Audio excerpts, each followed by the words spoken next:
नमस्कार बच्चों। आज अपन संज्ञा के बारे में विस्तार से पढ़ेंगे। संज्ञा क्या है, ठीक है, इसके बारे में अपन अच्छे से चर्चा करेंगे। पहले अपन पढ़ेंगे संज्ञा की परिभाषा। क्या पढ़ेंगे भाई? परिभाषा। संज्ञा की परिभाषा क्या है वो पढ़ेंगे। संज्ञा उस शब्द को कहते हैं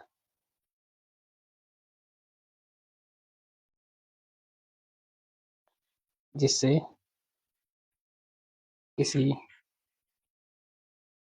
व्यक्ति, वस्तु, स्थान, प्राणी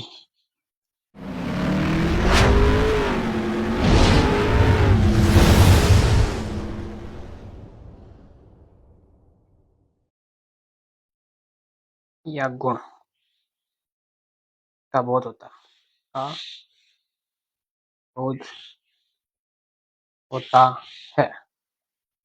यानी संज्ञा किसे कहेंगे?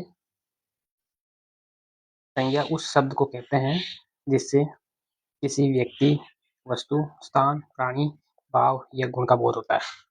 अगर सरल भाषा में कहते हैं तो क्या कहेंगे अपन? यानी किसी भी नाम को संज्ञा कहते हैं। यानी कोई सा भी नाम होगा तो अपन क्या कहेंगे? संज्ञा कहेंगे। क्या कहेंगे भाई? संज्ञा। जैसे कुछ चीजें अपन समझने की कोशिश करेंगे। उदाहरण के रूप में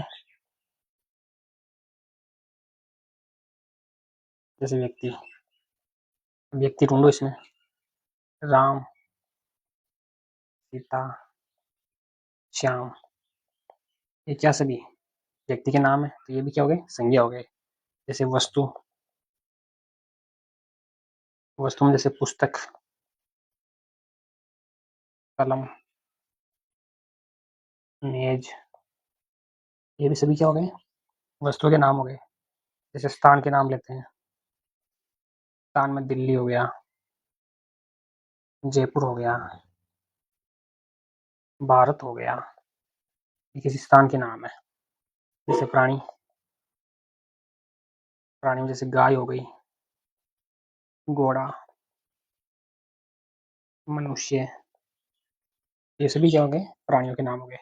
जैसे भाव या गुण,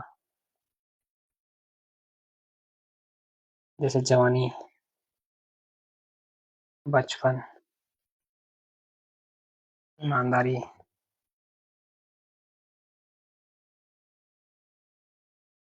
क्रोध,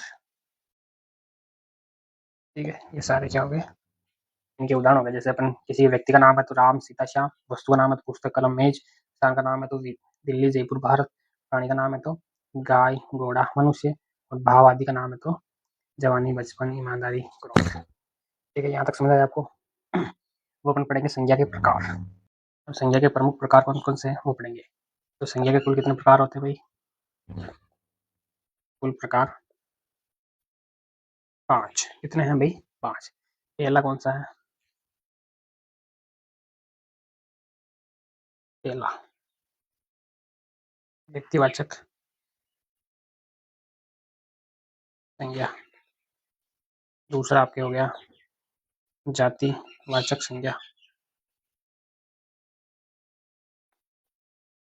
तीसरा हो गया आपके समूहवाचक संज्ञा।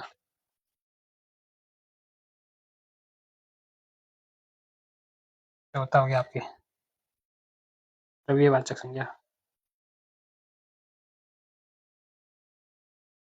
और पांचवा हो गया आपके भाववाचक। जो तीसरा और चौथा है ये वैसे जातिवाचक संज्ञा के ही भेद माने जाते हैं, इन्हीं में से निकले हुए हैं, लेकिन अपने इन पांचों को पढ़ेंगे। फर्स्ट आपके सामने व्यक्तिवाचक संज्ञा।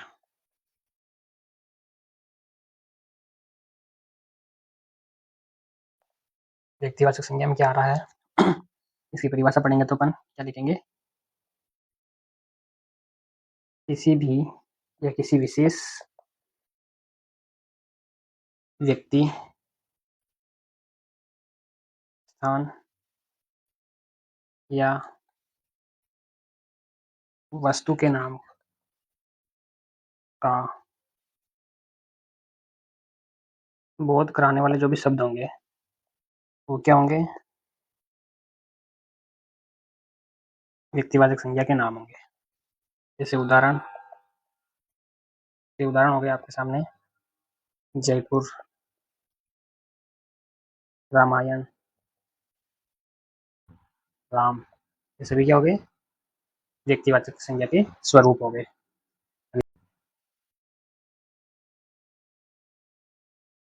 दूसरा आपने जातिवाचक संज्ञा।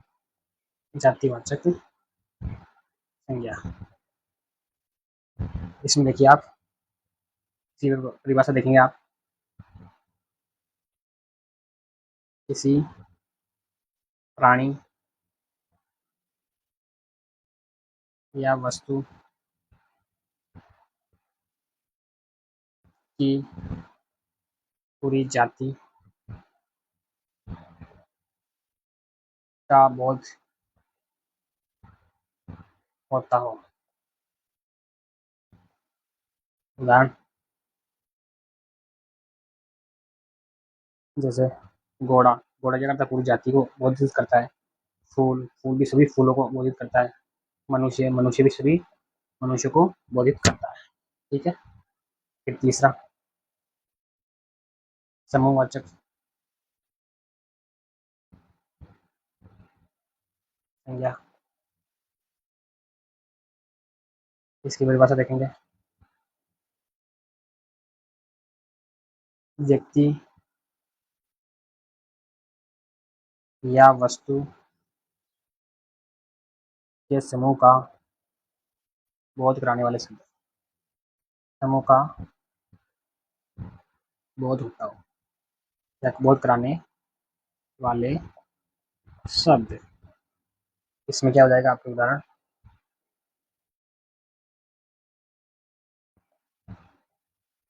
उदाहरण में देखिए आप, परिवार, कक्षा, सेना, ये सभी इसका समूह का बोध कराने, यानी पूरे परिवार में कितने सदस्य हैं, कक्षा में कितने बच्चे हैं, सेना में कितने जवान हैं, तो सारे समूह में बोध हो रहा है। देखेंगे अपन अगला, चौथा द्रव्यवाचक द्रव्यवाचक संज्ञा। इसकी परिभाषा पढ़ेंगे अपन।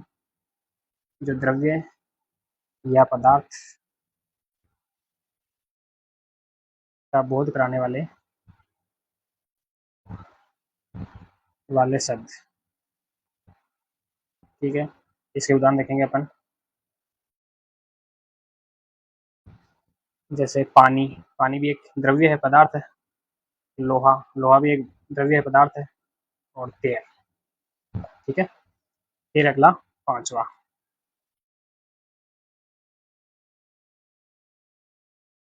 भाववाचक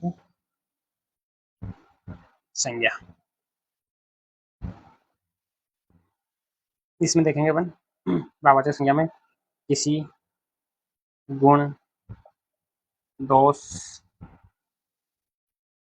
भाव या दशा दर्शाने का बोध कराने वाले शब्द।